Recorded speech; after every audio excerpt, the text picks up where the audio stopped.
working? I think it's working. Yeah, alright, perfect. Streaming and recording. Both of them look like they're going good, so that'll work. Perfect. Alrighty. I'll take a quick drink of some water. Oh man. I had a horrible night's sleep last night. After the stag, I had some noodles. They were incredibly spicy noodles, though.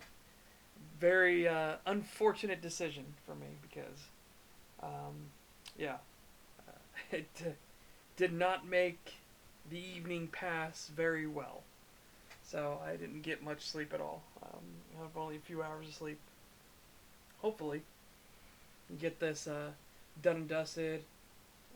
Get some lunch, clean out the cat box, and I'll probably pass out. So it's kind of the game plan right now. But yeah, without further ado, let us switch over to the research streams. Again, I have a chat window here, so you get to enjoy part of my Space Station 13 desktop. And instead of the merchant, let's go with, banana. Banana will work. Alright then. Oh, boy. Alright, let us continue the research stream. I got it just before the timer, so let's go for it and see what we got. We're near the end. Once we finish with the Actman's video, I will switch over and do something in Dark Souls 1. So, alright. Almost every conceivable way. And with the use of mods and thanks to Shazez, sorry if I said your name wrong, we can... Okay,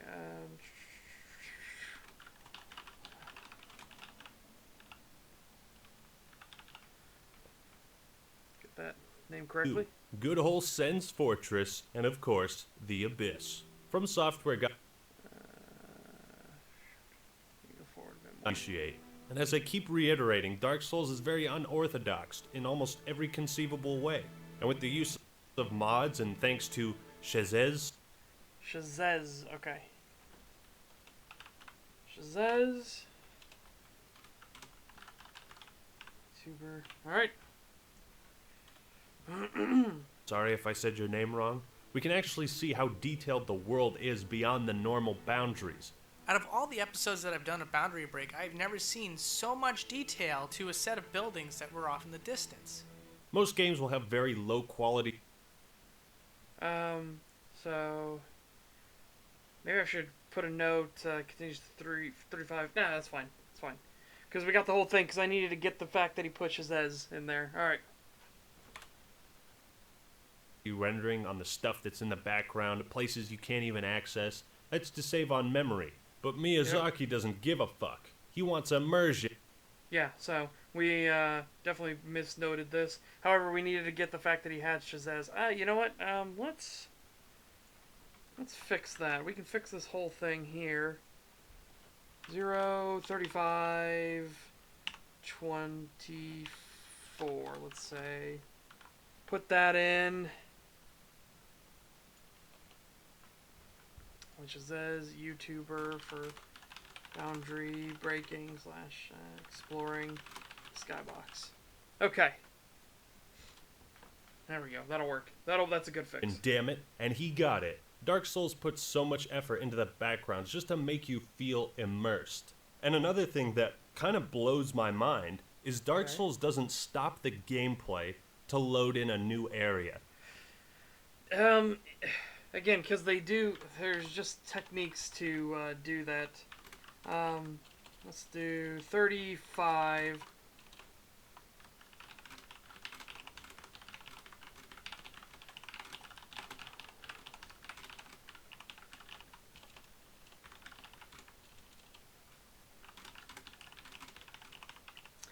We discussed it before, but what Dark Souls does is it will render the next areas depending on what area you're in, which could be a good thing and a bad thing.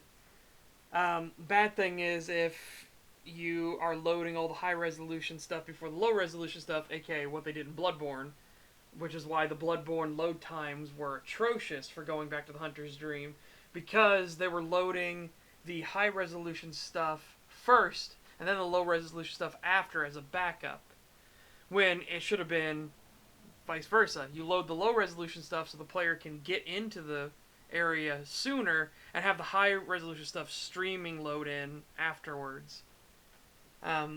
Just that change alone cut down the load time significantly for Bloodborne. But a good concept for this, and what could be most easily seen, are some of the exploits in Dark Souls 3. So there's a way to do item duping in Dark Souls 3 to get infinite Titanite slabs, infinite of the heads and the of the mimic chest and everything. What you do in that regard is you go and kill Sigvard of Katarina, and he will drop his gear. You pick up all of his gear except the Titanite slab, or whatever gear you want to duplicate from him. If you want to duplicate his gear, sure, but why would you? Because it's a ridiculous amount of gear. But, hey, you want to duplicate that Titanite slab. You kill him, you pick up everything except for the Titanite slab. You then have to walk, make sure you don't sit down anywhere. You walk all the way back up from the profaned capital, all the way through Irithyll Dungeon, all the way to the Church of Yorshka steps. When you go into the church, it unloads the profaned capital. When you go down the steps towards the distant manor bonfire, it loads the profaned capital. So what you do is you go down the steps to load it, you go up the steps to unload it, down the steps load it, up the steps unload it, down the steps load it. What this does is it keeps reloading the area, but it recognizes that there should be an item there, but it didn't get rid of the item already, so it puts another version of the item, and another version, and another version, and you do that multiple times. As a warning, if you do that trick, for Dark Souls 3, on your very first playthrough, if you're a new game and not New Game Plus, do not do that trick more than, I'd say, 6 times.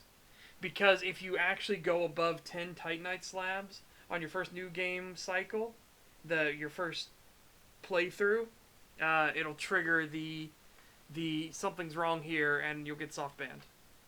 So just don't do that. But on your second playthrough or whatever, when you just want to farm it to have all the items and have all the options possible for PvP or whatever, what have you, go for it. Knock yourself out, because that restriction's gone now. Anyways, yeah. So, back to Actman's point. Yeah, Dark Souls will load areas preemptively before you get there. But a lot of this stuff is also disguised. So, the long elevator rides are actually very long load screens. So, what it's doing is, as you're going down the elevator, say from the Undead Parish to Firelink Shrine, it's already loaded a base model of Firelink when you're in Undead Parish. But then when you go down the elevator, it is unloading stuff like Darkroot Basin and everything, and the Undead Burg, so that it's loading in stuff like the elevator to go down to New Londo Ruins, the catacombs, and everything like that in Firelink. So there's your load screen right there. It's just you're still playing it, but you're actually going through a load screen. Alright. It does it seamlessly for the most part. That's an extremely underrated achievement because the necessity for a video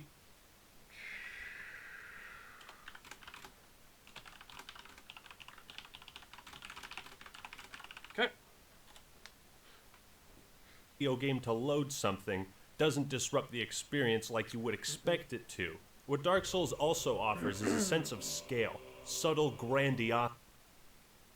I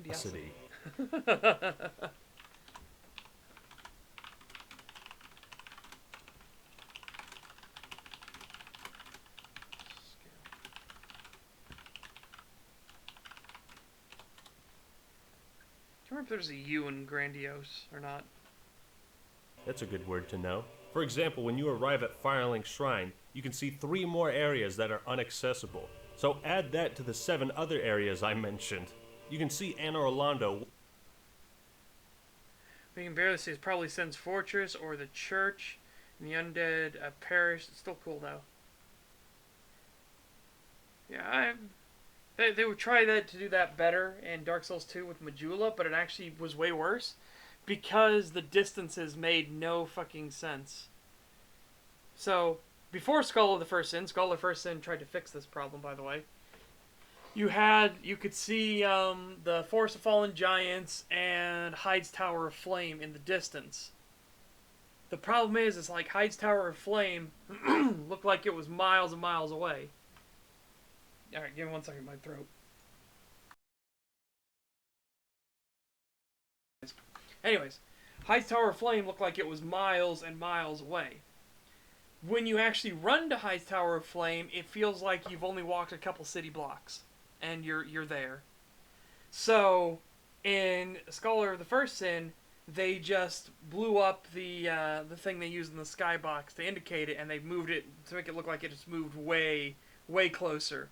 It still looks off, but it's way better than it originally looked. Same with Forest of the Fallen Giants. You could see the fortress from Majula, but it looks ridiculously tiny, as if you're going to be traveling like a day or something to go get to that fort. Even though you travel like 2 football fields and you're at the fort. So, once again, to fix that, they just expanded it in the skybox and to make it look like it was way closer. Which helped it a lot, but again, the world design and everything in Dark Souls 2 is utter fucking shit. So that's just the small problems that they realized, because nothing makes sense. Oh boy, speaking of nothing making sense, when you go to Hyde's Tower of Flame, and you're just above the water in Hyde's Tower of Flame, and then you go down and down and down deeper. So you're like, okay, your brain is logically thinking, okay, we are now under the water. We have to be under the water at this point. I have gone down pretty fucking deep because of these elevators. So we have to be in a catacomb or something that's under the water. Then you suddenly go in to... I forget what the cave is. I forget what the name of the cave is. You go into the cave, and yeah, you realize you're at surface level. It's stuff like that that a person not paying attention, whatever, they probably didn't notice it, but their brain did. Your subconscious is telling you, like, this doesn't make sense. Something's wrong here. And welcome, Threadnought. Welcome.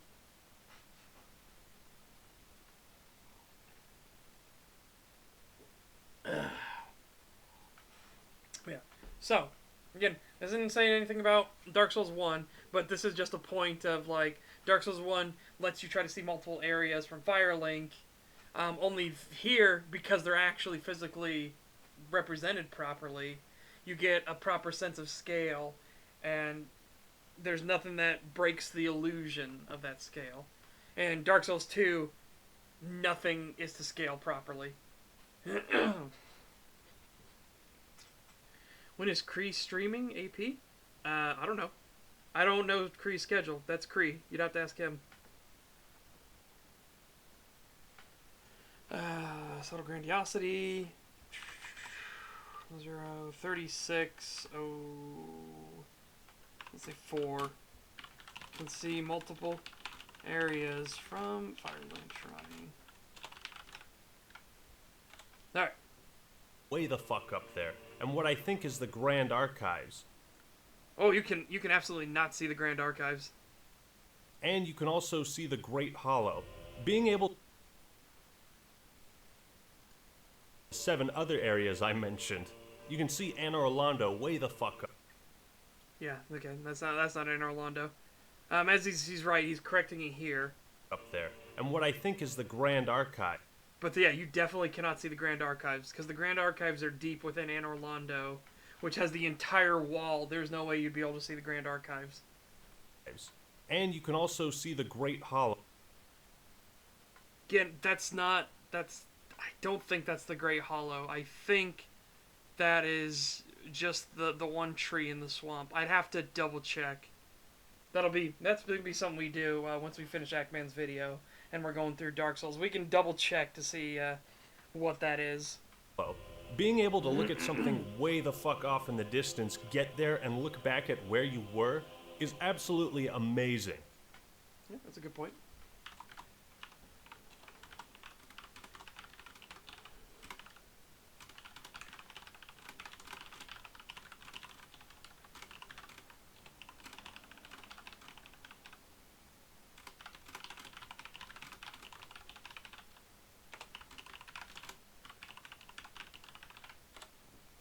Okay. This is what makes Dark Souls feel epic. It feels like a real world that you don't have to watch a movie or a TV show or read a book to experience. You get to run around. Oh, that's funny that he would say that.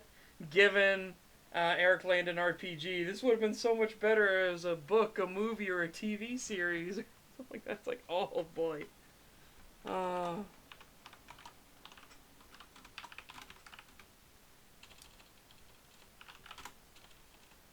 Let me get his exact words because I was just funny thinking about the Eric Landon one. This is what makes Dark Souls feel epic. It feels like a real world that you don't have to watch a movie.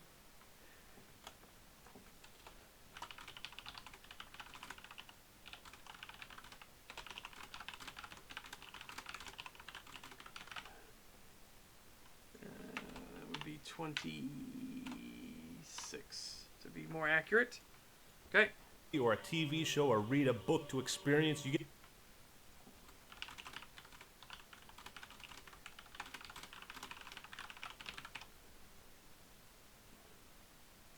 amazing. This is what makes Dark Souls feel epic. It feels like a real world that you don't have to watch a movie or a TV show or read a book to experience. You get to run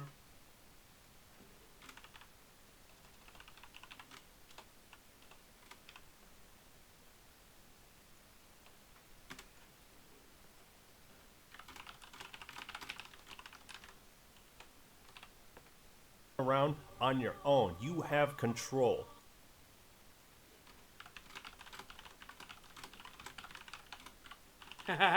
Take that, Eric Landon RPG.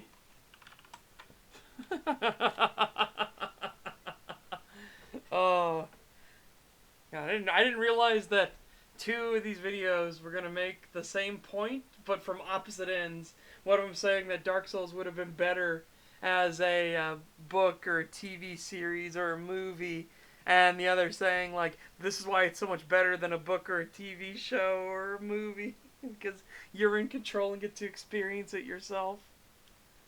Oh, it's fucking great. Getting an idea of how large these vast kingdoms are and how small of a speck the Chosen Undead. Yeah, see, this is what I mean. Like, there was no way you were going to be able to see this stuff from Firelink. No way. It is in all of it. Even when you're down in 15 FPS town, these huge arches exist. You can see the swampy ground. It's flying buttresses. Flying buttresses.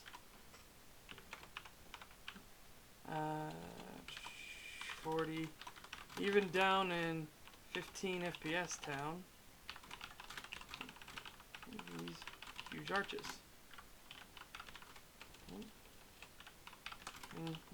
Buttresses. Around below. If you think about it, Blighttown is just a massive fucking sewer. And can we... I mean, it's where the sewer runs out of. You're literally like in the moat.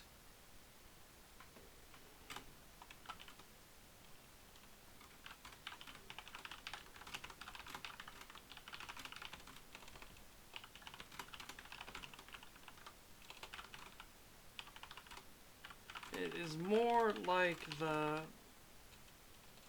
a drained moat. Imagine how disgusting a moat would really be.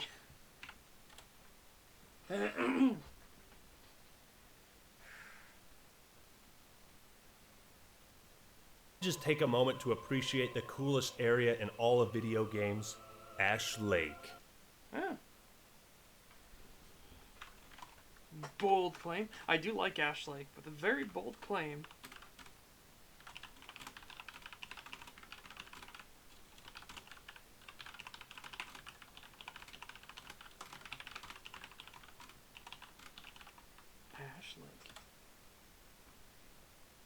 The first time I discovered this area after braving through the curses in the Great Hollow, I was blown away. Staring at the endless sea, the massive trees around you, and thinking, maybe each one of those trees connects to a world just as massive as Okay, yeah, 03705.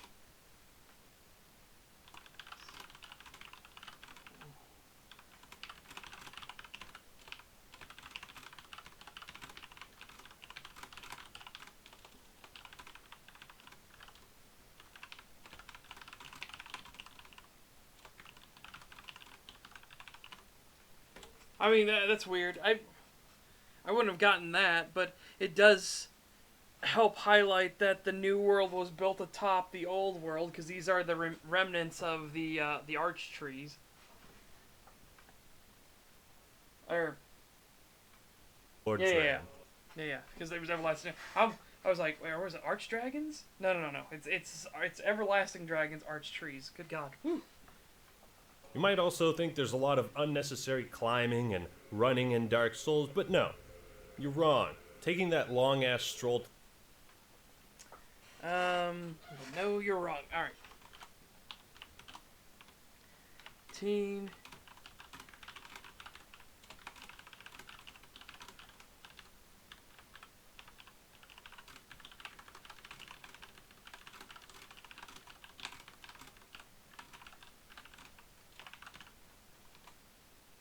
Wrong. Okay, and then we'll do this because then I was going to start explaining it.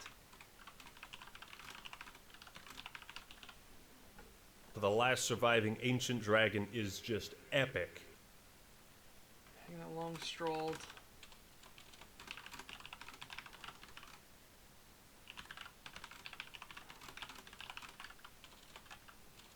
It's a good reveal, though, too. So, this is sped up, but it's a pretty good reveal Unnecessary of this. climbing and So. running in Dark Souls, but no, you're wrong. Taking that... So, just this reveal, again, this is sped up, but you can just imagine this stroll to reveal. the last surviving ancient dragon is... So you can't see it yet still, because the roots and everything, so you don't know where this winding path goes. just epic. When you run down that path, you've got two whole... And you come around the corner, and you see a bonfire first, because your eye is trained to spot it. Notice how everything is kind of dark, but it's kind of the same muted tones and everything, and naturally the orange fire of the bonfire stands out. So of course, the eye is drawn to that. And then you immediately look up because you realize this is moving. minutes to think about what lies beyond. Whoop! Ah, you cut away to it? Really? You cut away from it? Ugh. But yeah. So, it is a good reveal. Running all the way down Ash Lake and then going down the winding path and everything. You don't see it yet. You come around the corner, first spot the bonfire, and then immediately notice that whatever is above the bonfire just moved. And then as you get closer, naturally, the everlasting dragon unfurls its wings and reveals itself. Very, very good reveal. The interconnectivity of all the levels in Dark Souls is something From Software has tried to replicate. Yeah, very, very poorly. Can you see what I was talking about? Earlier, just a moment ago, I was talking about how distances are fucked in Dark Souls 2. Something from... No, you can't really see it. But down here, Hyde's Tower of Flame is the one where you can most easily point to and be like, look at Hyde's Tower of Flame. Look how ridiculously far Hyde's Tower of Flame looks away from Majula.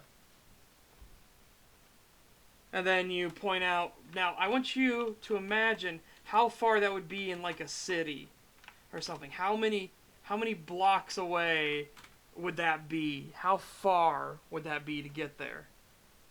And then it's like, we're going to walk there. And then you walk like what feels like maybe a city block. Like barely any distance and you're at Hyde's Tower of Flame. It's like, yeah, that's it's stuff like that just destroys you. You know, subconsciously everybody noticed that, hey, something doesn't feel right here.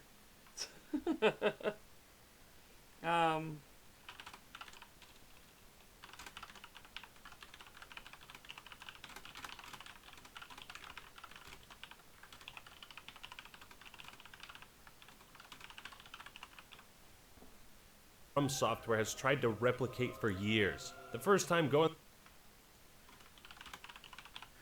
I mean, I think Miyazaki pulled it off really well in Dark Souls 3. You can actually go from High Wall of Lothric all the way to... Would the Profane Capital be the furthest away? Yeah, you can do the Profane Capital or Anor Londo or whatever and walk all the way back without having to warp anywhere. The only one you'll need is you will need some cutscenes for, like, having the gargoyles lift you up and carry you around. But other than that, no, you can do it all on foot. Which is something you can't say about Dark Souls 2. There's a lot of stuff that is very video gamey about Dark Souls 2's world. Not to mention the fact that different areas of the world actually will intersect each other if you actually turn on all of the worlds at once. So if you make it render every area at once, there's a lot of areas that will cut into each other because they weren't planned out properly. They were made in isolation and then stitched together. Through Lordran, one of the most beautiful things about it was imagining what this place was like in its prime. Okay. 0, 7. Yeah, 40 is close enough.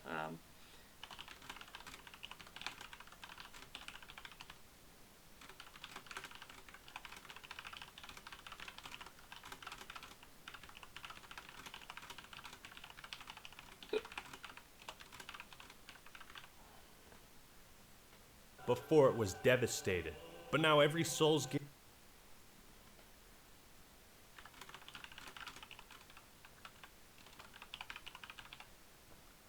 game after this has done the same thing, thrust the player into a land that's gone to shit, and it's just not as fascinating. 37, 50. Now every Souls game done the same thing. Thrust to a land has gone to shit. It's just not as fascinating more. I assume he's gonna say any more. Fourth time around. Oh, the fourth time around. I disagree, but again, it's very subjective. Lordran especially, you could see a lot more of how everything functioned when it was at its prime, before Farron fell into the swamp and fell into disrepair and decay. What Irithyll, the Boreal Valley, was like before the rise of Pontiff Sullivan. What Lothric must have looked like before the Civil War took place. Like, there are lots of really cool things. Like, stuff makes sense. Yeah. Anyways, let's continue this. I think Dark Souls 1 really was lightning caught in a bottle. The atmosphere, looking... No, because, again, it was just building up off of Demon Souls. I'd say Bloodborne and Dark Souls 3 personally prove that this is what Miyazaki's forte is. This is what he's best at.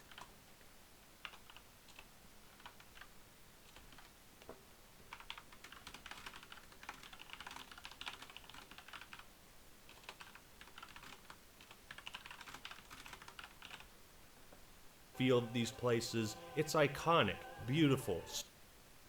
Hang on a second. I missed something about that section right there. Every Souls game after this has done the same thing, thrust the player into a land that's gone to shit, and it's just not as fascinating the fourth time around. I think Dark Souls 1 really was lightning caught in a bottle.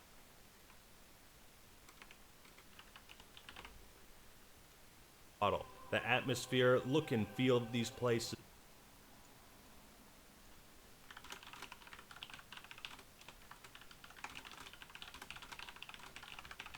Alright, that's what I messed up. It's iconic, beautiful, serene, and will be remembered above the rest.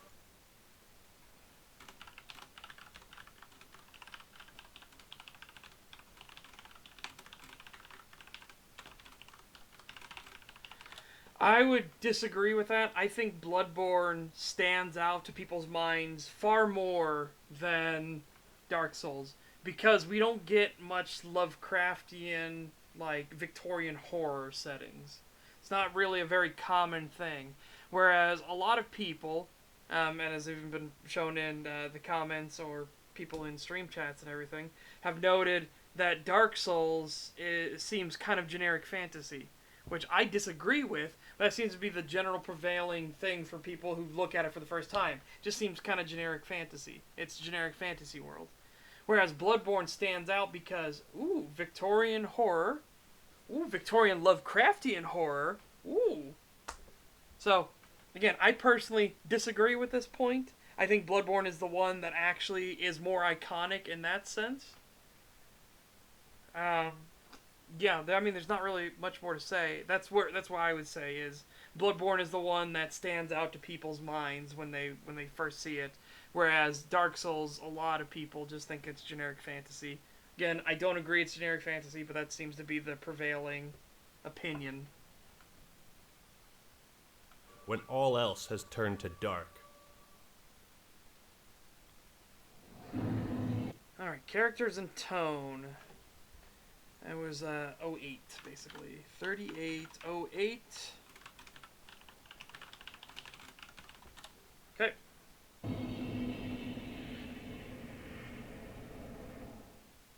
So let's switch gears here. The characters in Dark Souls are very important. I agree. I'll just put that in real quick. Oops.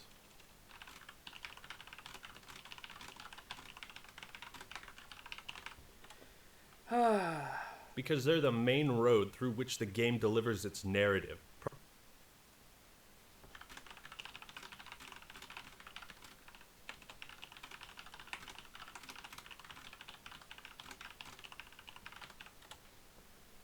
Primarily with NPC dialogue, which is optional, item descriptions, which are also optional, and the environments, which are optional to pay attention to. I'd say, what is that? We'd probably do 25 and put everything is optional. It shouldn't be pretty quiet. Yeah, it should just be normal as I always have it.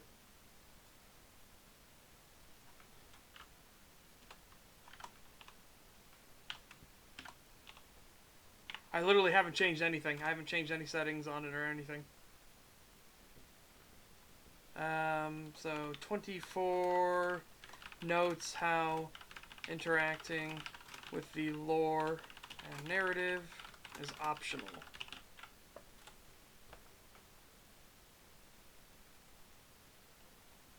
Yeah, I can turn it up, but yeah, there's... Again, this is how it's always been. This is the setting it's always had. I just turned it up slightly.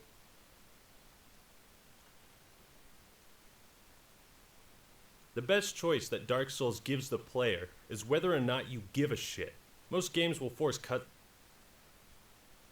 I agree with that. Okay, definitely put that as a hard thing.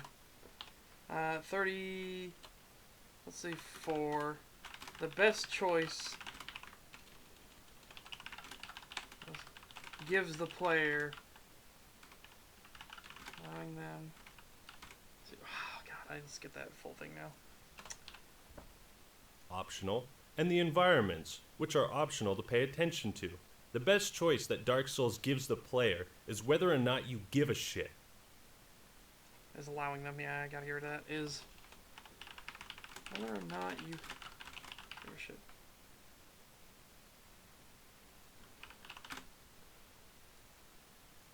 Most games will force cutscenes upon you.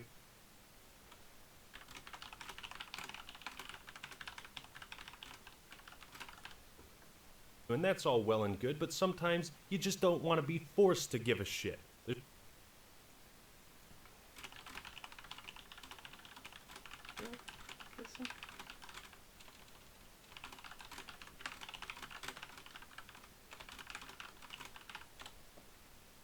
no dialogue-heavy scenes, and most of the characters you hear about throughout the game don't even speak to you.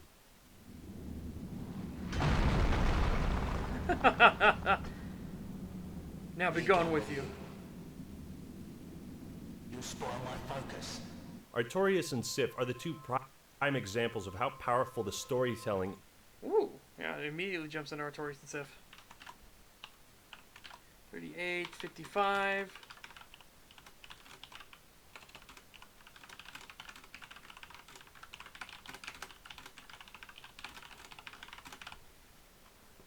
Is. I've hardly ever seen Let's do storytelling is. such a strong emotional connection between fans and characters who never actually say a word for themselves. Let me make sure I How get that powerful the worded right. storytelling is. I've hardly ever seen such a strong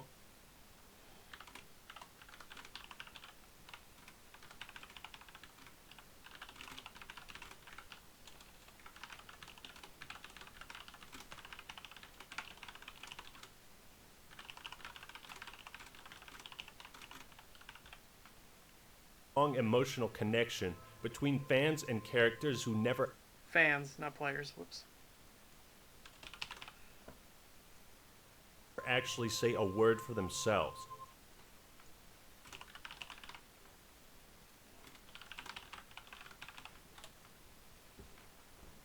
It goes to show that sometimes the best stories are told with fewer words. 39, 16. It goes to show sometimes the best stories are told with fewer words. We discussed this on Stag yesterday, but it's the idea of implications. So, you get the same thing in Dark Souls 3 when Sigvard of Katarina, like his whole thing about having a duty and everything like that, and there's an old friend he needs to keep his promise to, and then you read the item descriptions of the Storm Ruler and realize that, you know, one was given to Yorm the Giant and the other was gifted to an old friend. You realize that that's who Sigvard was. Sigvard was the one who his duty was to kill Yorm the Giant should Yorm ever falter in his duties or become a tyrant. Which he faltered in his duties when he was becoming a Lord of Cinder. Hold on a second. I just realized something. Man, I'm not allowed to have anything good. There we go. Boop. Is that everything I need to get rid of? Yeah. Okay. Yeah. Another one is the Abyss Watchers. When you go into the Abyss Watchers fight and they're fighting each other, the one that wins the fight turns to look at you, and it doesn't growl, doesn't yell or anything. Instead, he does Legion etiquette. He does the usual pose and salute of the Legion pointing to you, as if noting, okay, it's time for our fight. Because he notices the Abyss in you, which is what the Abyss Watchers are supposed to do. Anything that is tainted by the Abyss must be challenged. And you being unkindled, you are unkindled ash. You are a new thing. And part of that being of a new thing is that you have the Abyss within you. You have the potential for it. And that's something that the Abyss Watchers need to snuff out. The world of Or what we were talking about yesterday on Stag was Chernobyl. And it's the implication thing, where you don't need in words to explain why something bad is happening. In this case, they show the reactor, they show the smoke and everything coming up from the reactor, and then it pans to the forest near Pripyat, and you see the smoke cloud going over the forest, and you see wherever the smoke cloud is, the trees underneath it have turned red. And all the trees on either side of the smoke cloud are their normal green color. And then it follows this cloud into the town. You see children laughing and playing and going to school. And it zooms in on the children, and it zooms past the children to the sidewalk, and a bird falls out of the sky, lands on the sidewalk, and is gasping for air, and then finally dies. And you don't need to be told what just happened. You understand it through implication. It's the same thing with Sif and Artorias. You don't need to be told why it's sad. You understand through the actions they take, especially Sif, if you rescue Sif first before you do the boss fight. Yeah. Alright. Lordran carries a very dreary, depressing atmosphere most of the time. Part of that is the 0. 39, 23.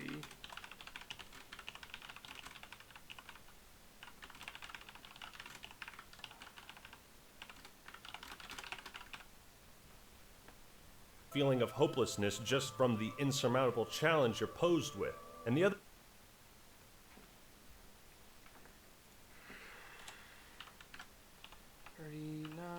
39, 26.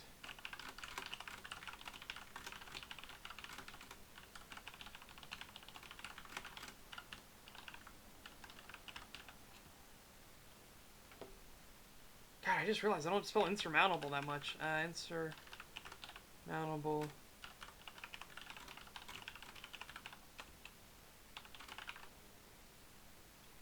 Oh well, it's a good thing that I won't need to worry about spelling until actually doing the video itself. And then we'll need to make sure we double check all the spelling and all the grammar and everything like that for the video itself.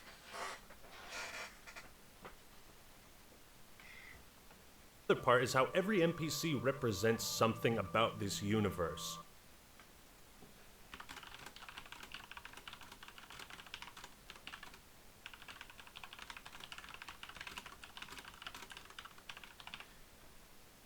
A land far off, an infested town below, a jolly realm of knights.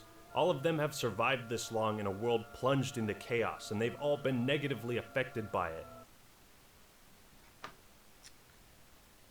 To an extent, we find out that, like, Griggs of Vinheim and Andre, everything, and the giant blacksmith are all fine. All the blacksmiths are fine. But, again, they have their duty, their unending duty that keeps them focused, keeps them a task that they can have put before them. It's Griggs, in fact, is begging you to give him work because it keeps him to task, which is what you need to keep from going hollow. You need a goal, you need a driving force. So 0, 39, 40, all of them, NPCs,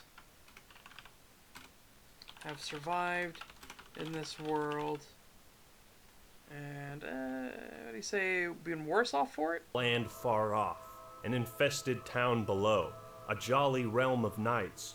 All of them have survived this long in a world plunged into chaos, and they've all been negatively affected by it.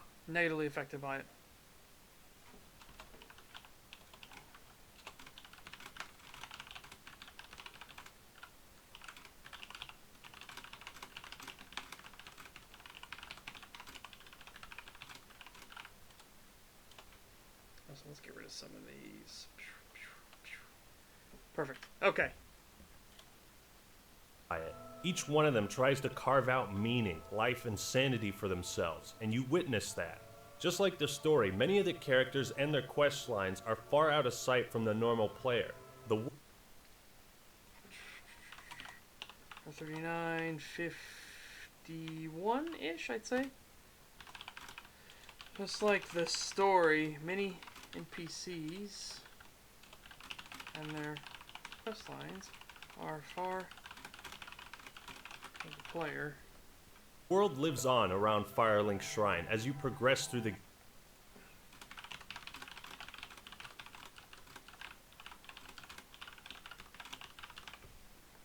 game.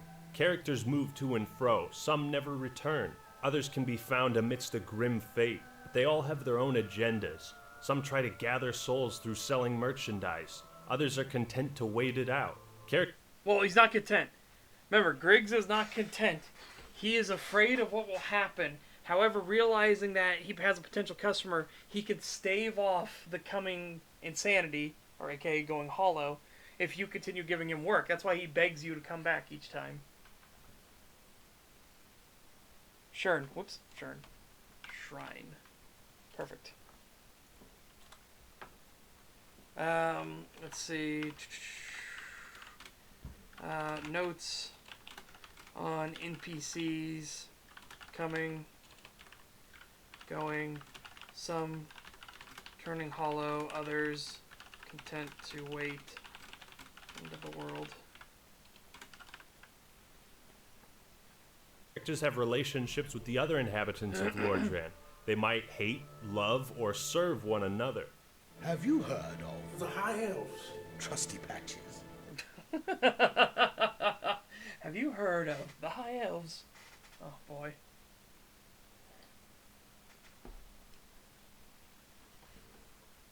If ever a man has rubbed me up the wrong way...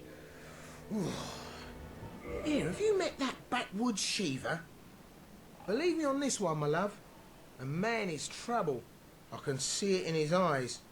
I just can. Yep. No doubt about it. Watch him. Doesn't this all make for a much more interesting world than a stagnant hub area disconnected from the rest of the game, where people show up, rarely leave, and nothing really changes? I mean, people leave depending on if you do their storylines. Things change. Like, Cornix doesn't leave, I guess. Carla doesn't leave, but again, you just rescued her and she doesn't want to leave. Grey Rat will leave, try to leave constantly until you rebuke him or deny him from leaving. Patches will wander around, and one of them will be to save Grey Rat if you hadn't had Sigvard already save him. Patches will ask you desperately, where'd that little Grey Rat get off to? And then if you tell him, he'll run off to save Grey Rat, feeling he owes him one. But then at the same time, he doesn't reveal that it's him, so he's not like trying to collect on his debt. He hides himself as Sigvard to save him. Now, hold on a second. It says the typical player won't notice the story, but isn't it more a case of the story a player has to pay attention to in order to notice? Unlike games that actively force the story via cutscenes that are rarely skippable. I'd say to an extent that's correct. So, because the story isn't forced down your throat, what happens is a lot of players then assume there is no story, as we saw with the Eric Landon RPG and the King K one. King K got so much shit wrong. It was fucking ridiculous that was a retrospective video.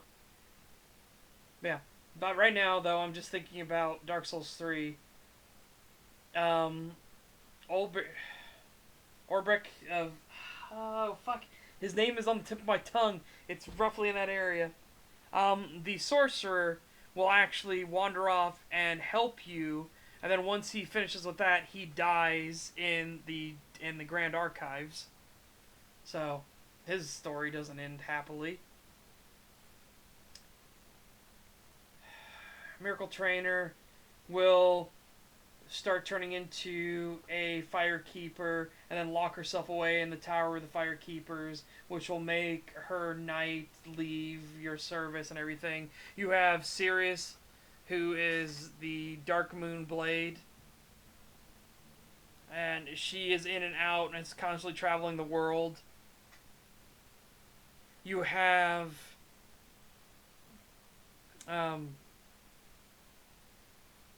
oh no, Henri. Shoo, good lord, I haven't fucked the name up. You have Henri and Horace, who will show up. You can talk with them and they will leave. You have Hawkwood the Deserter, who, once you finish off the Abyss Watchers, will then start going on his own quest, his own journey, to find a new meaning, a new purpose, because he couldn't bring himself to kill his companions, his old compatriots, and will instead start walking the path of the dragon. Like, the vast majority of NPCs that go to Firelink in Dark Souls 3 leave. They do what they do in Dark Souls 1.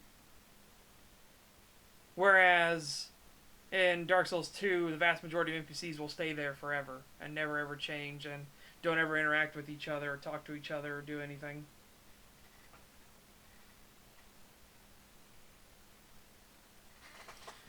Yeah, so, yeah, Actman, you should have showed Dark Souls 2, not Dark Souls 3. Dark Souls 3 actually does the thing you're talking about, but Dark Souls 2 doesn't. Yeah, I thought so. The beauty of Dark... Yeah, so I definitely need to mark that down. That's just wrong. I can see it in his eyes. I just can. No doubt about it. Watch him. Doesn't this all make for a much more interesting world than a stag...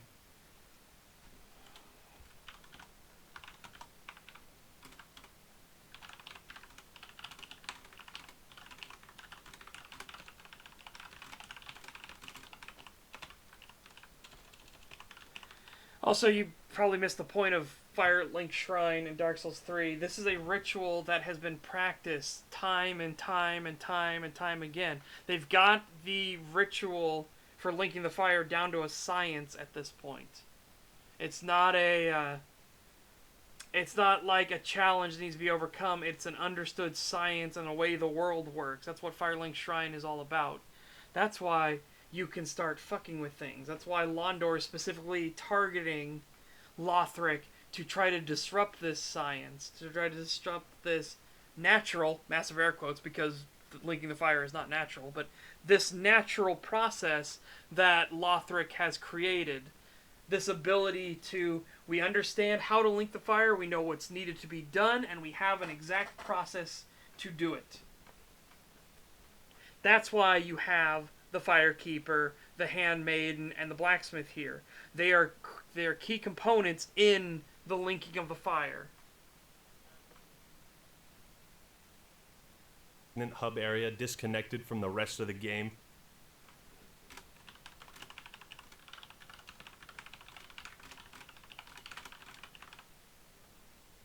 Where people show up, rarely leave, and nothing really changes.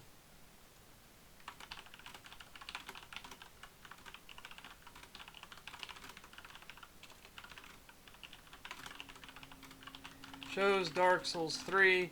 Unfortunately,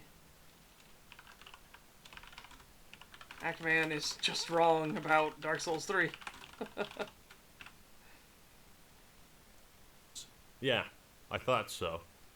Yeah, unfortunately, Ackman, you did the thing that you have just talked about people not doing for Dark Souls 1. You did it for Dark Souls 3. Granted, you also said that you weren't as interested anymore because Dark Souls 3 was doing what Dark Souls 1 did, and you said that's a bad thing. So you said it's just not as magical anymore, it's not as compelling, you weren't paying attention anymore. So unfortunately, you fucked it up. You're just wrong about Dark Souls 3. The beauty of Dark Souls is everyone in this world is at risk of going hollow. Which everyone in Dark Souls 3 is as well. They've just found different ways to go about it. They also found out that people being hollow does not mean they necessarily turn bad. It's where the followers of the Legion come in. So you have the Undead Legion, Farron and the Undead Legion, with the elite being the Abyss Watchers. Then the ones that come after the Abyss Watchers that perform the cleanup duty are the Hollows from the Legion, the followers of the Legion. They will go in and do all the cleanup work, you know, burning the bodies, sanctifying everything, making sure they put everything to the torch. The Abyss Watchers are the front line, they do the fighting. Now, even after the fighting is done, they're trying to fight the Abyss, so the Abyss Watchers could miss something, or the creatures could revive and everything, and it's up to the followers of the Legion to put them down, which is why their fighting tactics are the way they are. In Ashes of Ariandel, you get to see how the followers of the Legion fight. Once the Abyss Watchers became Lords of Cinder, the followers of the Legion didn't have anyone to follow anymore, which is how they ended up in the painting of Ariandel. But, oh boy, when we get to Dark Souls 3, we're definitely going to have to talk through this. And I'll probably use this video, Ackman's thing there, and put it as one of the things that, you know, he fucked it up. Because Ackman totally fucked up that one. Everyone knows about this, and it is something to be feared. When talking to most NPCs, they'll encourage you to press on and to avoid becoming hollow. Don't get yourself killed. Neither of us want to see you go hollow. It's safe here. Yeah, you know, I'll just put in a note that, noting that people are afraid of going hollow. And again, this is the whole thing of slowly breaking away Gwyn's control of everything. Gwyn is the one that said that being undead is evil. As it turns out, Gwyn Gwyn's first sin, which is what Scholar the First Sin was warning people about, was Gwyn's first sin was branding humanity. The dark sign comes from Gwyn, not from humanity itself. That is a thing Gwyn did. Being undead is therefore a result and a fault of what Gwyn did. Realizing what he did was bad, he had to make up the whole thing of turning undead, becoming hollow and everything. When he has indoctrinated you, when you've been indoctrinated to a certain way of thinking your entire life, it gets hard to break from that. So people think when they go hollow, they just go mad. They don't care anymore, they don't think anymore. But as gets proven, going hollow, that's not what it is. It's why Londor wants you to become hollow, because you will become the Lord of Hollows. Londor is a land made up of hollows. The followers of the Legion are hollows. But yeah, there's... We'll definitely have to get more into that in Dark Souls 2 with Scholar of the First Sin, because it's the stuff that lays the groundwork, because Miyazaki came back and helped lay the groundwork for Dark Souls 3. But yeah, we'll get more into that. And the people are afraid of going hollow. Put that there. Can't bear the thought of going hollow out there. Goodbye then. Be safe, friend. Don't you dare go hollow. Oh, hello. Terrific to see us both in one piece. And pray that you never go hollow. Voice acting in this game is phenomenal. I think we... Okay. I mean, he didn't... I thought for sure he was going to go into mentions of Dark Souls 2 and 3, but he didn't. Arrow 41, 23...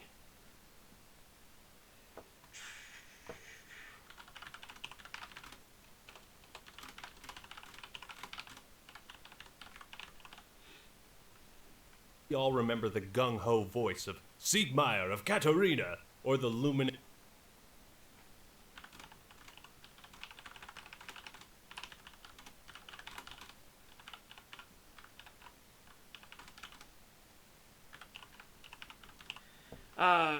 Gung-ho, though? Not really. The one that was more of a gung-ho voice was Siegvard. Siegvard of Katarina in Dark Souls 3 was more gung-ho.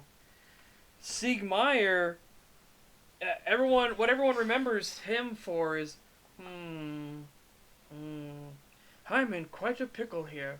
I've got to use my head. Think. It's not really a gung-ho. It's not really gung-ho. Yeah, I'm gonna tear this Sin's Fortress gate down. You know, it's not really what he's doing. He's never really gung-ho.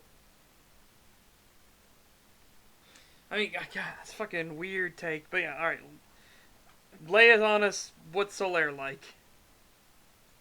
We all remember the gung-ho voice of Siegmeyer of Katarina, or the luminous and friendly words of Solaire.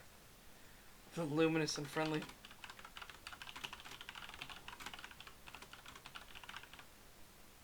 Luminous and friendly. Wow, that's some flowery words. Flowery language is budding.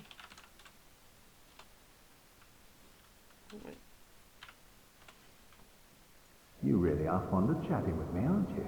If I didn't know better, I'd think you had feelings for me.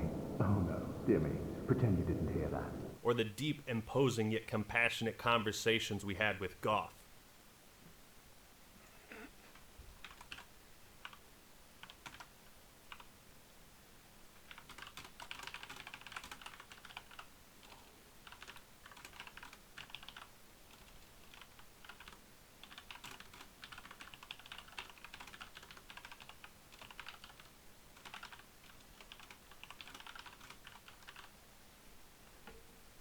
Good.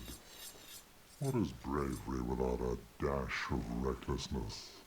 I've taken a liking to thee. But to go back to the hopeless and depressing tone of Dark Souls, what's brilliant about the game is how the chosen undead could easily be interpreted as the villain in all of this.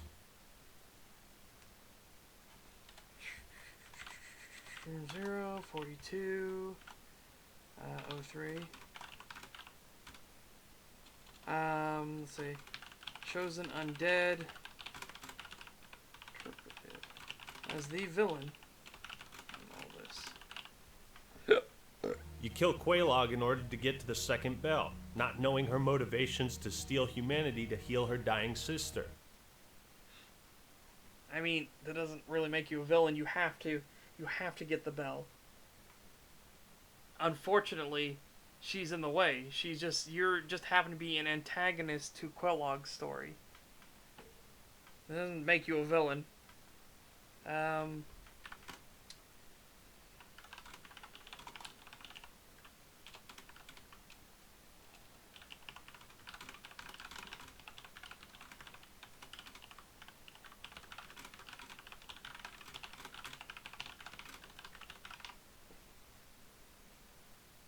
Yep, she attacks you. Like I said, that's not villainous. You are an antagonist to Quelaag's story. That does not mean you're a villain.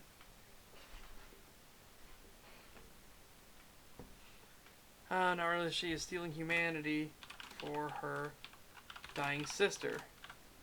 You are bad because you didn't let Spider Mommy kill you when she attacked you. You only realize this after the fact. You help Siegmeyer at every turn, robbing him of the adventure he so desperately craves. Again, that's not villainous. You are trying to be helpful. Unfortunately, your actions are hurting him. That's not villainous.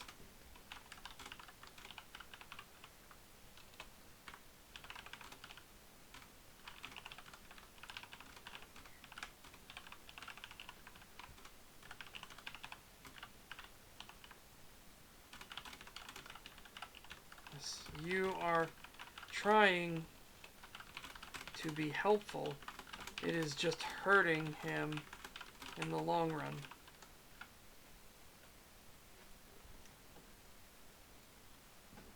Yep.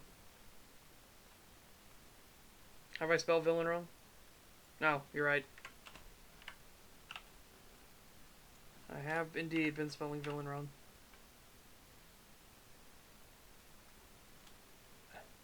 Making him feel worthless, and he hollows on a last adventure.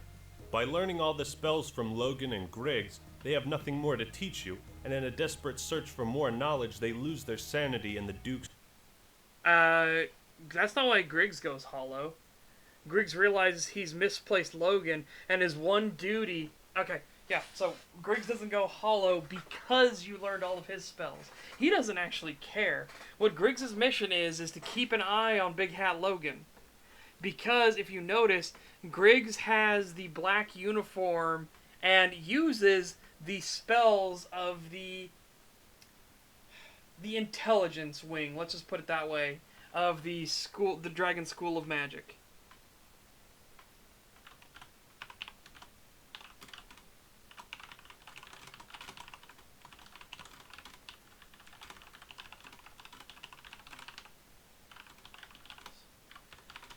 Not true. Griggs goes hollow because his one duty is to keep an eye on Big Hat Logan. He then cannot get through Sen's fortress just to chase after Logan, which makes him go crazy. Logan, meanwhile, goes insane as he is... What's a good way to put this? He's not trying to learn new spells for you. He has become obsessed with the power that Seath had. So, yeah, Logan, meanwhile, goes insane because he is obsessed with gaining the power Seath had, since Seath is the literal creator of sorceries. Yeah, he literally goes mad, and he starts unraveling crystal magic sorceries, and then he starts delving into all of that, and it makes him go crazy. He actually will attack you up in Seath's room because he's trying to read all the books in Seath's room when you confront him again. Archives.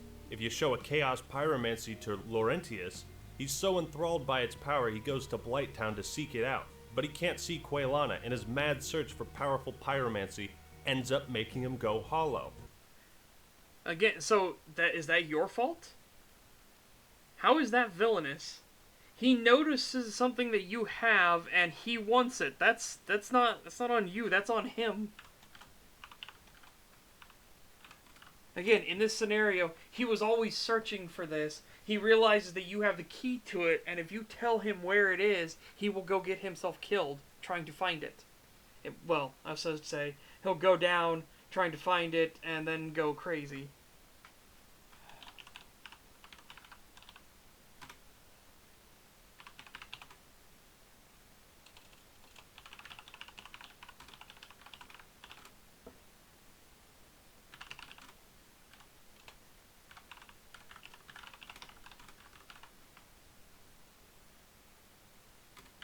This is his greed and drive. That is not your fault. Again, these are things like Actman is trying to has just made a claim that everything like this can show you're a villain, and it's like, can it? So I would agree with the initial assessment that you can read it as the Chosen Undead is a villain. To Gwyn, to the Age of Fire, to the gods, he is a villain. He, she, whatever the Chosen Undead is a villain. But his examples he's using are not villainous at all. Like, you killed Quelaag, and all she was trying to do was murder you to take your humanity so she could feed it to her sister. How dare you be so villainous and not letting her murder you? What? How does that make me the villain? You robbed Siegmeyer of the adventure he so desperately craves. Yeah, you're trying to help Siegmeyer because he's a good person and you want to see him survive and live through this. How does that make you a villain?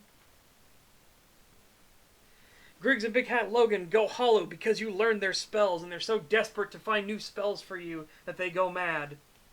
No. In fact, Big Hat Logan will leave Firelink regardless of if you've learned all of his spells or not. He will go crazy if he starts delving into the magics and sorceries that, Hey Setch, couldn't continue yesterday's stream because I was tired. How bad was it? The stag stream was horrible. It ended off very badly. Very badly. The video got worse and worse as it went on. But yeah, anyways, yeah, Big Hat Logan falls into his own greed and ambition to learn everything of the Pale Drake because Seath the Scaleless literally invented sorceries. So again, his greed and his ambition is what's driving him. As I just said, Laurentius' greed and ambition. These are all really bad examples that actually go against what you have put forward. You need to use actual examples, like killing Sif, who is merely trying to stop you from going down to the abyss. Sif is trying to stop people from going into the abyss and becoming corrupted because he saw his master, Artorias, die to the abyss. You're forced to fight Sif, whose motivations, just like Quelaag, are not understood. Again, the motivations don't actually matter if they are attacking you. You only really get this motivation if you did the DLC first and specifically saved Sif. Then you get to see him be sad and regretful that he has to pick up the sword. He doesn't do the usual thing where he grabs it and growls at you and everything like that. No, he realizes who you are, and he realizes that he has to try to stop you. Because he doesn't want you to go into the abyss and become corrupted. But you don't get that in the base game. Doesn't make any sense. 45.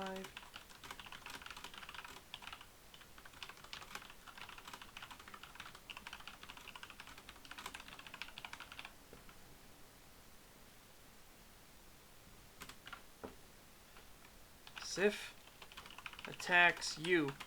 You have no choice in the matter. It is only through doing the DLC first that you understand Sif is trying to protect you from the abyss.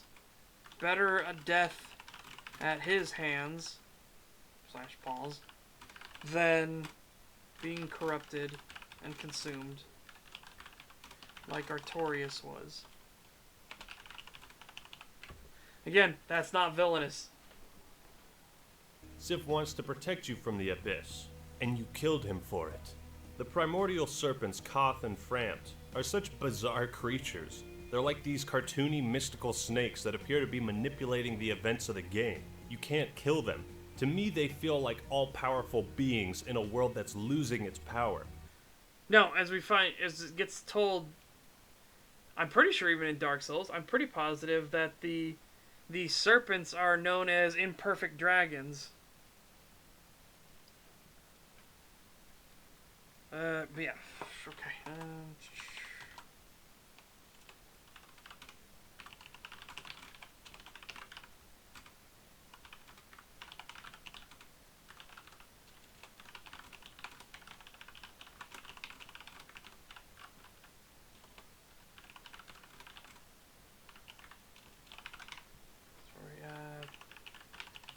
Phrase.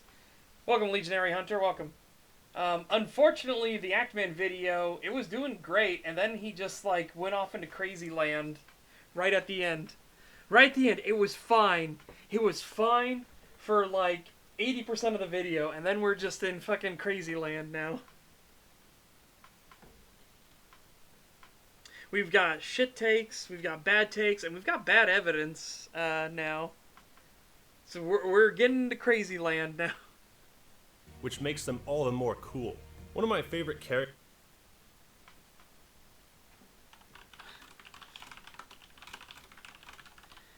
Okay, so what does that have to do with being villainous?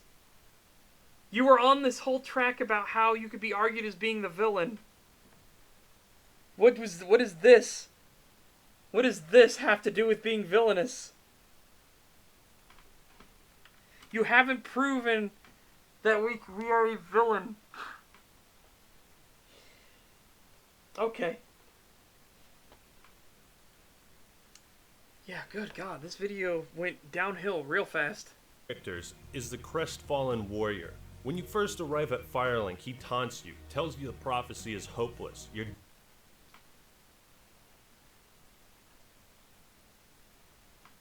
Oh God. 320.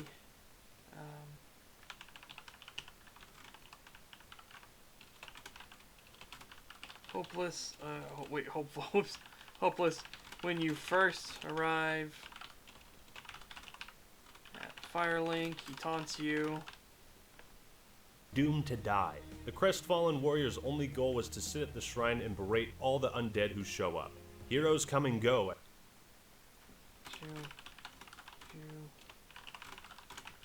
Will die. At Firelink, but he remains. He does give you helpful information and tips, no doubt things he's picked up from other travelers or in his own journey, and that brings him satisfaction. He keeps you up to date on what's happening at the shrine, and when you ring the second bell to reveal you are the chosen undead, Frampt appears who guides you from there. The Crestfallen Warrior becomes obsolete. There aren't any newbies for him to give tips to. His purpose is lost, and he becomes hollow. Are you literally going to say we're a villain because we followed his advice? Oh boy.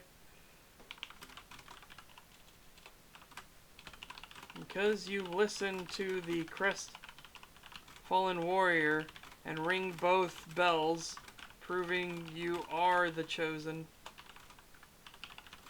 undead. he becomes obsolete and will then go hollow. That is not what happens, but if he actually says that we're the reason, like, it's our fault, we're villainous, like, what? No. This melancholy tone is Okay, no, he didn't go that far. Thank God he didn't go that far, but you still haven't shown how we're villainous. Again, I would agree with you that you could interpret the Chosen Undead as villainous, especially if you're looking at from the perspective of the gods and the Age of Fire and the Church. I can totally get how we would be a villain.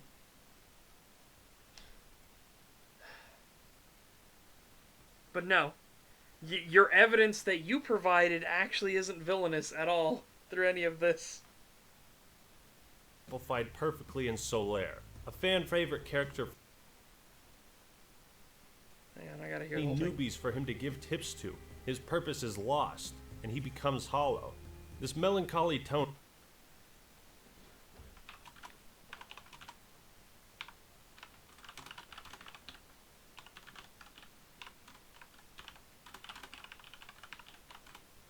They say encapsulated or Is exemplified perfectly in Solaire. Exemplified.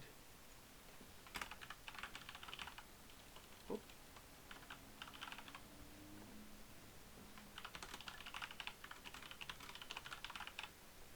Fan favorite character for good reason. He's the It also helps that Phantoms in Dark Souls 1 are pretty fucking OP. My favorite is still the Dunkmaster Ornstein and Slamau video where he invades and a guy has he's on New Game, and the guy playing as Dunkmaster Ornstein invades a guy who is on New Game, and he has Solaire summoned, and Solaire attacks the invader once and shaves off like 60% of his health, and he's like, God damn, calm down, Solaire. They are fucking broken.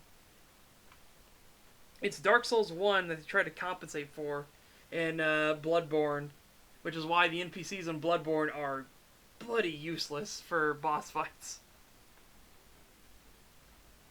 the most optimistic person in Lordran.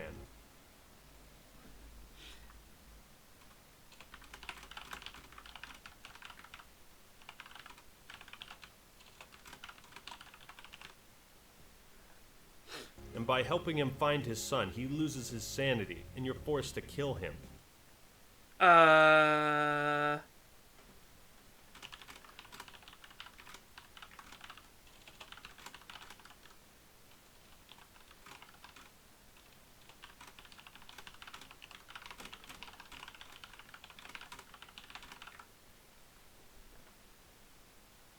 Okay, so that is only true if you don't do the Chaos Covenant, if you don't decide to help Quelaag's sister, and then go through the Chaos Servant Covenant and get the shortcut to stop Solaire from getting his brain sucked.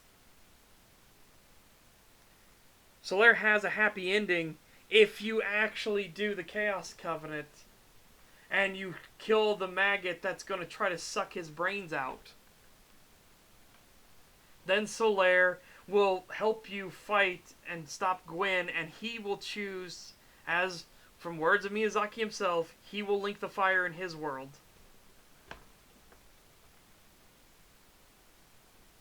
You might find the Van Halen mixtape that he lost. Happy endings are rare in Dark Souls, and that's what makes it so special. So what do you find at... Yeah, so again, you can save you can save Solaire, and he gets a happy ending in his world, becoming the son that he was seeking. Okay, he relinks the fire. the end of your journey, after escaping the asylum, fighting through the undead burg, locating the bell in the undead parish, braving the depths, trudging through poison-infested Blight Town, traversing the treacherous Great... Okay. Just pause for a moment. I don't have anything to say right now. It's very flower. I guess I could just put... We're getting super flowery. Getting super flowery. Hollow tree, discovering the forbidden Ash Lake, scaling the deadly Sen's fortress, after basking in the light of Anor Londo, warping to the painted world of Ariamis, getting lost in the dark root garden, witnessing the dark descend upon All the weird theories the community makes for Dark Souls games may have contributed to the weird takes some people have. Yeah, I think absolutely.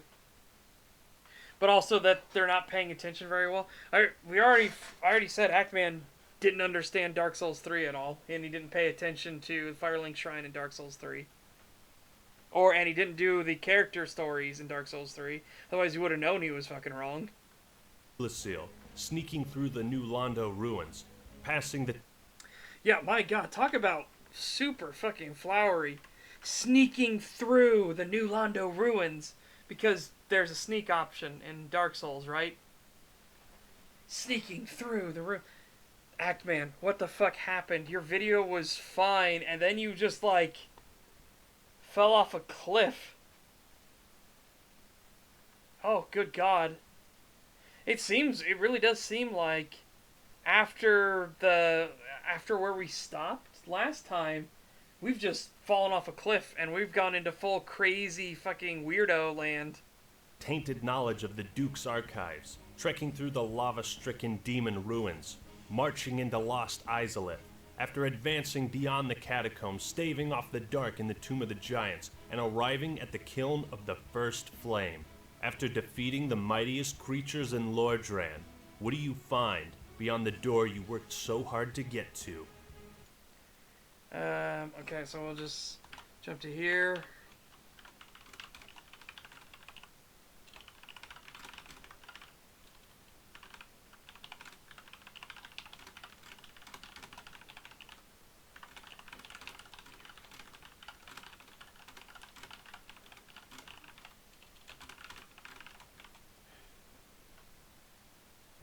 Ash and a fading flame.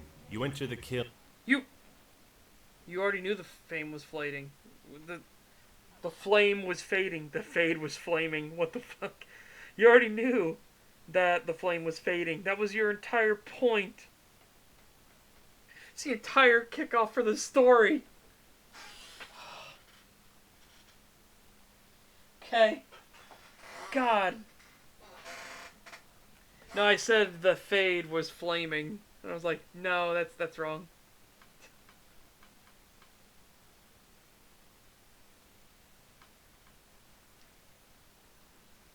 Yeah, pretty much.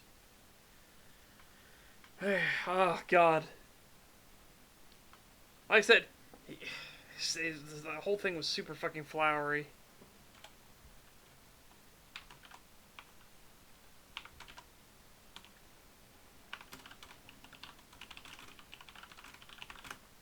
You knew the flame was fading. It was literally...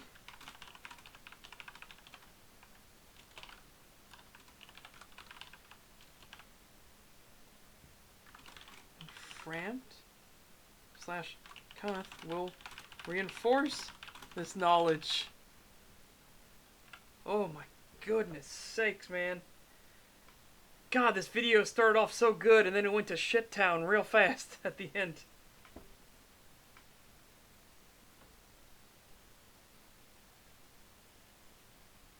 Yeah, again, the big reveal is told to you at his big reveal that he was building up to. That whole flowery, really shitty fucking segment was building up to, and the big reveal is the thing they told you at the start of the game.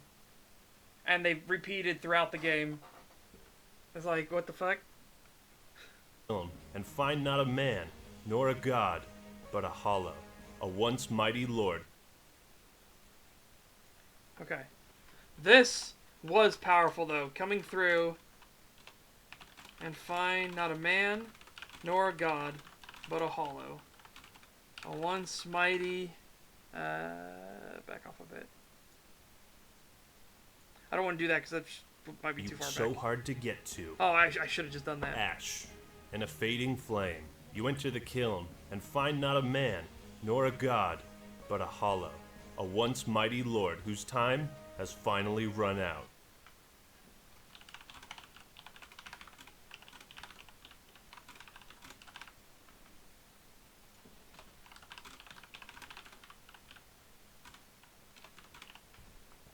Oh, boy.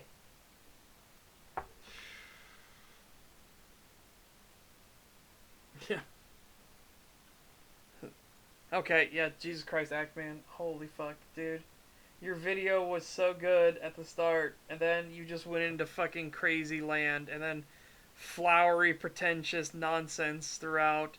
Shit takes, bad takes, and very bad evidence for your arguments.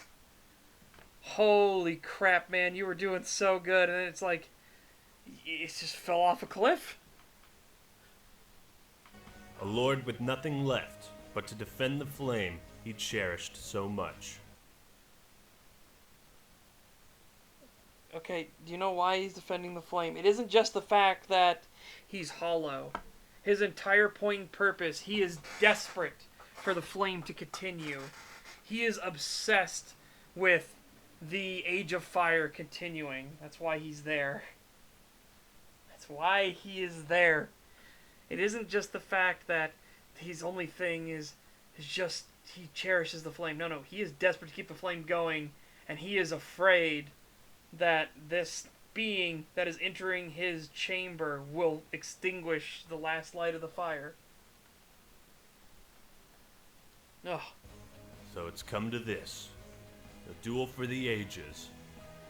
I wouldn't have it any other way. Also, I'm not gonna lie, but this remix of Gwyn's theme isn't very good because it doesn't have the same emotional tone to it. The whole point of what made it such an effective theme was how sad it was. This lord, this god that was built up all throughout, and then you finally get to him, and he is a fraction of his former self.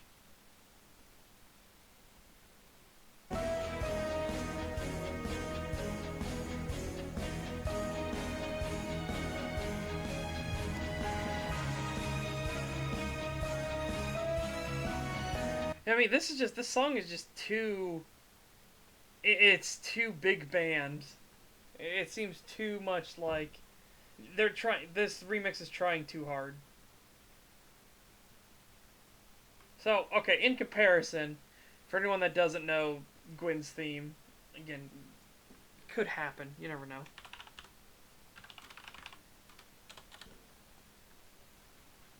This is what Gwyn's theme is. Oh wait, did they put both of them together?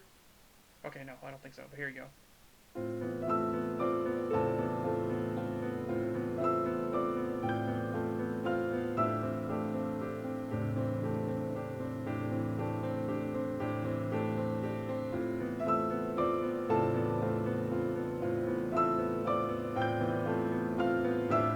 See what I mean? It's far more muted in tone. It's far more of a sad song. This on the other hand, is way too upbeat and like, ugh.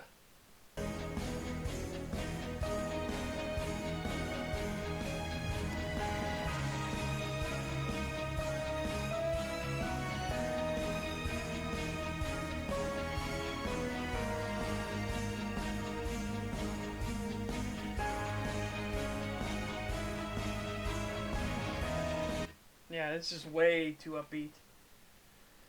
Yeah, it definitely sucked out all the emotions from the original song. Absolutely. The original dong.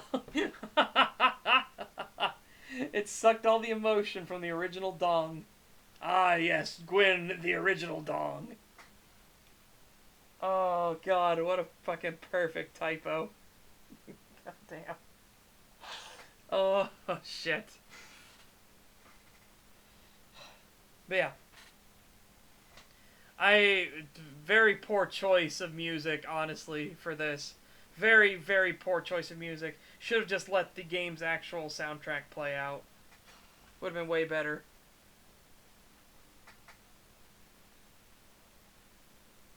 Yes, but absolutely. So as Threadnought says, we have an old immortal god king who is depressed about the end of everything he worked for. Bombastic isn't the thing we need. Yeah.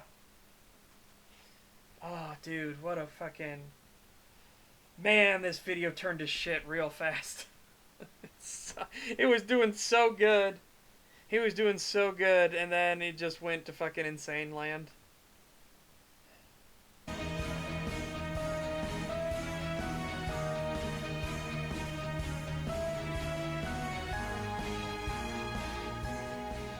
And after delivering the final blow, do you save Lord Dran?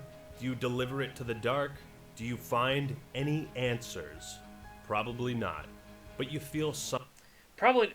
No, you have to pick one or the other. So it's not a probably not one. You have to pick one or the other. Do you find any answers? That's a different one. Got the handsome slacks. Hedge's jaw hurts. Again, the game deserves a lot of praise and everything like that. And I agree with his original assessment that you can see the Chosen Undead as being a villain. However, his choices for your villainous acts were not villainous at all. It was like, oh, okay. Thanks. Oh, God. Yeah, it's not as bad as Gimli wanted Frodo to die. Yeah, we haven't gotten to that fucking crazy person land. But this video definitely shit the bed at the end. It went full-on pretentious and flowery at the very end, and then made really bad argumentation, had poor evidence for it. Just, oof. Very unfortunate. Something. The words you'd use to define what you just experienced in the world of Dark Souls. I guess, I'll put that, 0, 45, 25. Very poor music choice for this video.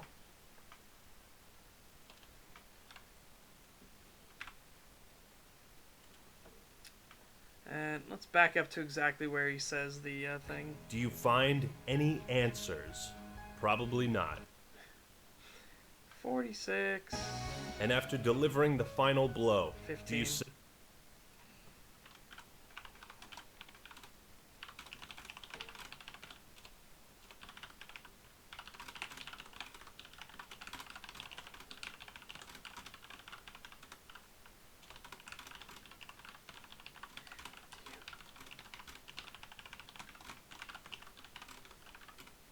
You have to pick one or the other. The answers one is a fair point only if you weren't paying attention, which you yourself noted. Was it positive? Okay, so yeah, oh boy.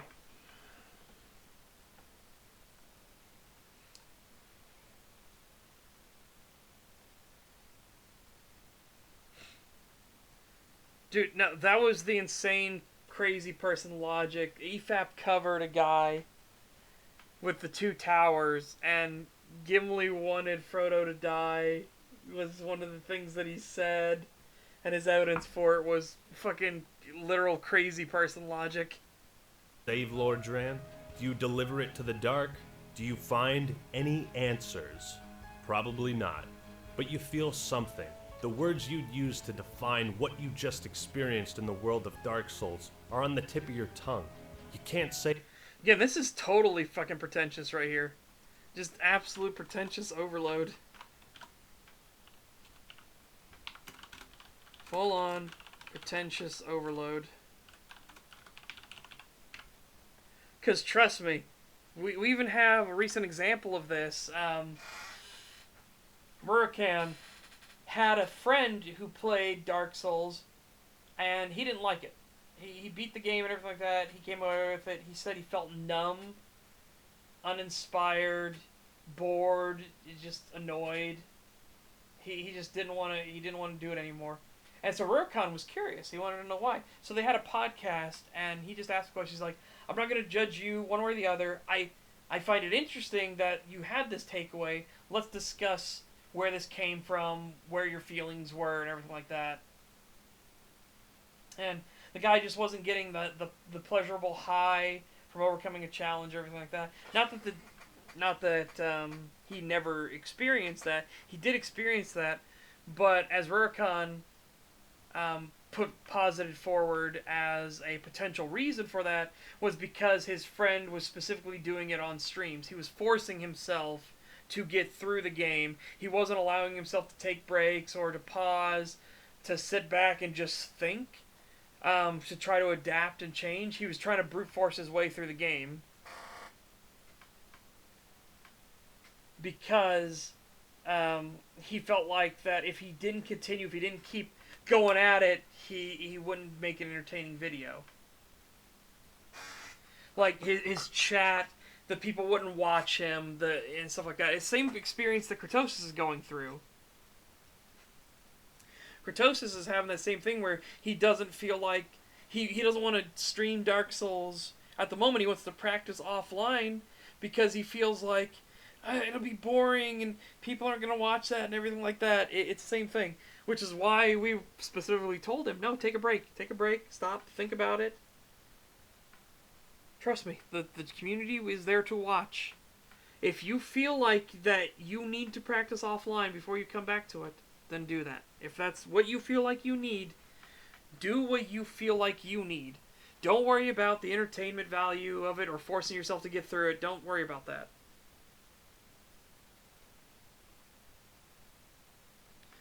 So yeah. So trust me, if your whole thing is, why is Dark Souls 1 a masterpiece? If your whole thing is, it's on the tip of your tongue, masterpiece. If that's the way you're going to end this, unfortunately, we have multiple examples of that not being the case for how people feel after this. It for some reason, but I think I know. A masterpiece. Yep, see? Congratulations. Unfortunately, that's, again, full-on pretentious overload at the end. You fucked this up so bad, dude, at the end. Did you get bored through the script? Did you get bored and just, like, shit out the ending as fast as you could? Like, what happened? 35 minutes in, and you were okay. The video was fine, and then all of a sudden it just went downhill dramatically. Oh, dude. Man, oh man, that's just fucking, yeah. Okay, well, we don't need to see the Patreon things, and also I didn't need the backup video, so I had a backup video of this video, literally, just in case, because we got some video corruptions and stuff like that, but yeah, no, we didn't have to go into that. So that's fine. Video done. Video done. I'm going to save the notes. We are done with the research streams. For this I should say. We're done with research streams for this. Now it's just all the groundwork. So I guess as part of all the groundwork thing, let's just play some Dark Souls.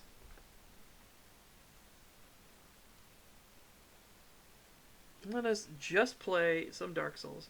So while I get Steam loaded up and everything like that, and we go into Dark Souls itself, I will just go to the bathroom real quick.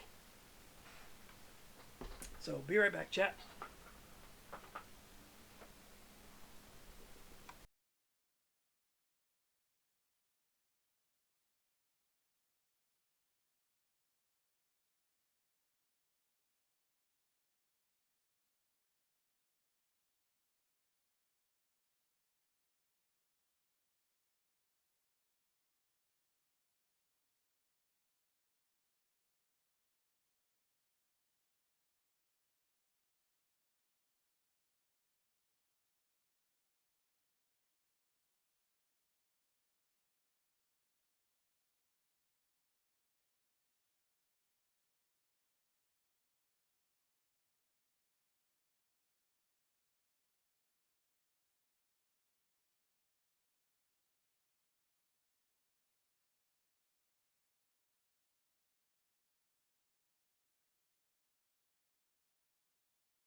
Alright, there we go. I had to plug in the controller and everything. Okay. I think he just gave up midway and just winged it. He might have. I don't want to say that's what he did, but it's certainly what it feels like. Yeah. So I will stop the... I'll just upload this part just as a whole thing, and I will stop the recording for now. We're going to continue the stream, but we're going to stop the recording, and I'll just upload that, what we have. So, there we go. Recording stopped.